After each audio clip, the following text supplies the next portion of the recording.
வெள்ளை மாவை தட்ட தட்ட வெளிவந்த 17ஆம் நூற்றாண்டின் பொக்கிஷம்.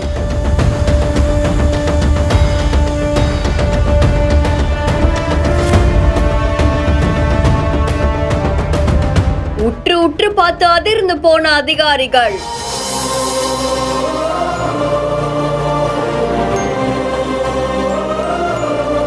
இவ்வளவு பெரிய பிரம்மாண்ட பாறையில இது எப்படி வந்துச்சு?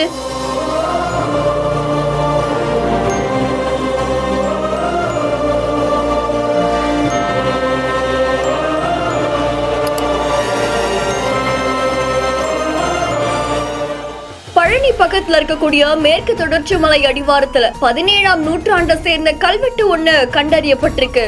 இது தொடர்பா தொல்லியல் ஆய்வாளரான நாராயணமூர்த்தி என்ன சொல்றாங்கன்னா, பழனி பாலசமுத்திரம் மலைக்கு பக்கத்துல மேற்கு தொடர்ச்சி மலையுடைய ஒரு பிரிவான ரங்கமலை அப்படின்ற ஒரு மலை இருக்கு. இந்த மலை மேல ஒரு பிரம்மாண்டமான பாறை இருக்கு. அந்த பாறையில தான் இந்த கல்வெட்டை செதுக்கி இருக்காங்க. இது தொடர்பா பேராசிரியர் முனைவர் தமிழ் நாயகன் அவர்கள் தான் தெரிவிச்சிருக்காங்க. அதை தொடர்ந்து தொல்லியல் ஆராய்ச்சியாளர்களும் அங்க போயிருக்காங்க. அந்த பாறையை கண்டுபிடிச்சு அது மேல இருக்கக்கூடிய கல்வெட்டையும் கண்டுபிடிச்சிருக்காங்க. அதை தொடர்ந்து அவங்க கையில இருக்க அந்த மாவை போட்டு மெதுவா அந்த கல்வெட்டுல இருக்கக்கூடிய ஒவ்வொரு எழுத்தா படிக்க ஆரம்பிச்சிருக்காங்க. கிபி 17ஆம் நூற்றாண்டுல பழனி பாலசமுத்திரம் பக்கத்துல இருக்கக்கூடிய இந்த மலை மேல வேலாயுத சின்னப்ப நாயக்கர் ஆட்சி காலத்துல ஆனி மாதம் தான் இது பொறிக்கப்பட்டிருக்காமா.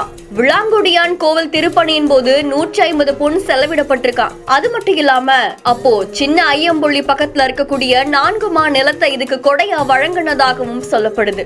இது தொடர்பாதான் இந்த கல்வெட்டுல பொறிக்கப்பட்டிருக்கிறதாகவும் தெரிவிக்கப்பட்டிருக்கு. 12 வரிகள்ல பொறிக்கப்பட்டிருக்கக்கூடிய இந்த கல்வெட்டு ரொம்பவும் சிதலம் அடைஞ்சிருக்கு. மழை காத்துன்னு பல ஆண்டுகளை கடந்து வந்ததால ஆண்டு பெயர் தேதின்னு இது எல்லாமே சிதலம் அடைஞ்சிருக்காமா. இது தொடர்பு ஆராய்ச்சியாளர்கள் இன்னமும் ஆய்வு நடத்த இருக்கிறதாகவும் தெரிவிக்கப்பட்டிருக்கு. இந்த வீடியோ பத்தின உங்களுடைய கருத்துக்களை கமெண்ட்ல சொல்லுங்க. மேலும் செய்திகளை உடனுக்குடன் தெரிந்து கொள்ள பிஹைண்ட் நியூஸ் வாட்ஸ்அப் சேனலுடன் இணைந்திருங்கள்.